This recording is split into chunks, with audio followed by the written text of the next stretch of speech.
Sportifs ou culturels, communaux ou intercommunaux, les événements qui animent la vie saint-quentinoise tout au long de l'année créent du lien entre les habitants. Certains, tels que le Paris-Brest-Paris, l'Open de France, les mondiaux de cyclisme ou la Ryder Cup, permettent également de faire connaître Saint-Quentin en Yvelines au-delà des frontières de l'agglo et même à l'international. Mais du plus petit au plus grand, tous sont d'importance pour le bien vivre ensemble.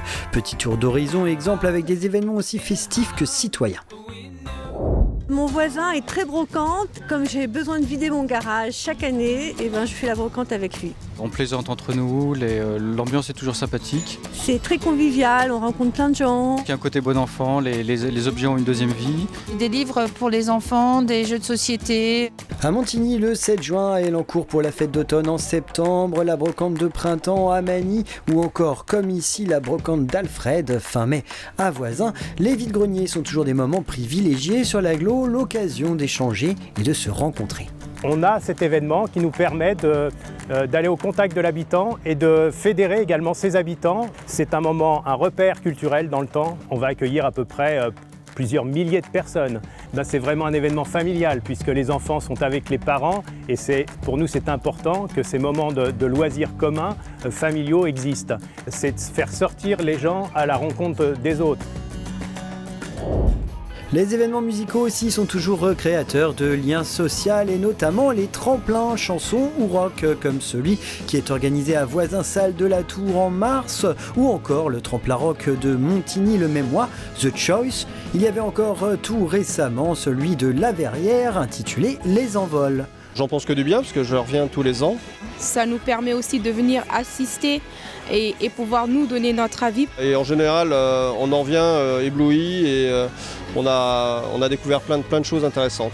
Ça permet vraiment à ce qu'il y ait un peu d'activité sur la ville. Il y a des enfants, des ados, des adultes, jusqu'à les cheveux blancs, on va dire. Sur l'ambiance, c'est vrai qu'on est dans une soirée très conviviale. On fait appel à des associations locales pour tenir un petit bar, une buvette. C'est un temps d'échange pour les gens.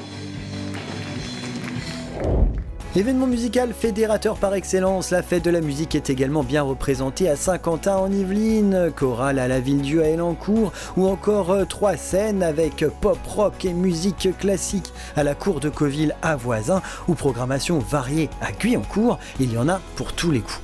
On a constaté qu'on avait un public vraiment très familial sur la fête de la musique. C'est un public extrêmement mixé, à l'image d'ailleurs de la programmation qui est faite, puisqu'on retrouve aussi bien de la musique classique que du jazz, que du rock, etc., etc. Et tout cela se mélange parfaitement. Le lien social et le vivre ensemble passent aussi par la vie de quartier, encouragé à Saint-Quentin en Yvelines par son réseau de médiathèques très dynamique et toujours partie prenante dans les événements fédérateurs, comme ici à Elancourt, au quartier des 7 Mars, où la médiathèque s'est alliée au Prisme, au Ciné 7 et à la librairie pour animer le quartier pour le plus grand plaisir des habitants et des commerçants. Régulièrement, donc, il y a des animations qui sont mises sur pied. Par exemple, pour la nuit blanche, alors là, tout le monde est sur le pied de guerre, la médiathèque, le cinéma, le Prisme et nous-mêmes. Donc là, on fait nocturne, il se passe des choses à l'extérieur. Le Prisme, souvent, a des danseurs à l'extérieur, des balades avec des récits à suivre de lieu en lieu sur la place. Ça passe par le magasin, puisque les compteurs viennent au magasin. Et donc, le public se déplace. Ensuite, ils repartent à la médiathèque pour faire des jeux de société, pour faire d'autres rencontres. Ils ont envie vraiment qu'il y ait une vie de quartier, ils ont envie de pouvoir se promener le soir au 7 Mars ou venir le samedi et qu'il se passe quelque chose, rencontrer des gens. D'ailleurs, c'est rigolo parce que souvent, lors de ces manifestations, il y a des gens qui se rencontrent, qui ne s'étaient pas vus depuis un petit moment. Et ça fait des groupes, ils discutent entre eux, mais ils se retrouvent. Le sport également permet de réunir les habitants à l'échelle d'un quartier ou à une échelle beaucoup plus large, comme le Défi Nature, qui attire des habitants de toute l'agglo avec son village nature et son trophée des entreprises. Il en est de même des différentes courses comme la course de printemps à Voisin en mars, le trail des 7 hameaux à Manny en octobre, la Guyancourse en avril ou encore parcourir Montigny également en octobre dont la prochaine édition sera fédératrice à plus d'un titre. Alors l'édition 2015 change tout à fait par rapport aux éditions précédentes et cette année on va s'orienter vers un trail urbain qui va faire 13 km et qui pour la première fois va vraiment parcourir tout Montigny. C'est fédérateur parce qu'on a les 8 quartiers qui participent. Ces 8 quartiers qui souvent, enfin pas souvent, mais des fois sont un peu coupés les uns des autres. On a la participation des conseils de quartier qui s'impliquent pour fournir des bénévoles. On essaye aussi d'impliquer les associations sportives. Des activités et des moments fédérateurs qui se prolongeront au moment des vacances scolaires avec les différentes plages installées sur les communes de Saint-Quentin en Yvelines comme à Trappes, à Montigny ou encore à la base de loisirs avec Beach au soleil. Juste avant à Magny, il y aura Remets Tétong qui se déroulera du 6 au 13 juillet. Au programme, bal, feux d'artifice et pas que. Un ensemble d'animations, d'ateliers artistiques, d'animations sportives.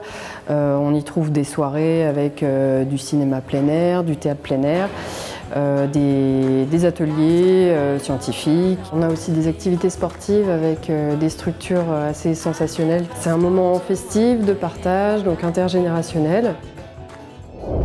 Intergénérationnel également, la grande finale du championnat d'improvisation théâtrale intercollège qui réunit chaque année des jeunes de toute l'agglomération et leurs familles. Au fur et à mesure, voilà, on est à peu près depuis 16 ans maintenant qu'on le fait sur toutes les villes de Saint-Quentin-en-Yvelines. C'est un événement en fait qui permet de faire rencontrer les jeunes entre eux, de croiser aussi l'existence de 2 établissements scolaires. C'est vrai que les villes de Saint-Quentin ne sont pas composées socialement de la même manière. L'idée, c'est vraiment de créer un vrai échange culturel. On a les familles qui viennent soutenir leurs enfants, on a les voisins qui viennent, on a beaucoup de camarades de classe qui viennent, on a les professeurs qui viennent sur cet événement-là. C'est comme si on était une grande famille. Moi, ma famille, c'est la première fois que je les appelle pour venir me voir faire quelque chose. Dans tous les autres trucs que j'ai fait, je les ai jamais dit de venir ou quoi que ce soit. Et depuis le jour où je les ai invités à venir me voir, ils ont aimé, ils ont voulu revenir plus souvent. Voilà pour notre dossier consacré aux événements fédérateurs. C'est terminé pour aujourd'hui, mais je vous retrouve le mois prochain pour un nouveau numéro consacré aux activités d'été à Saint-Quentin en Yvelines. D'ici là, portez-vous bien.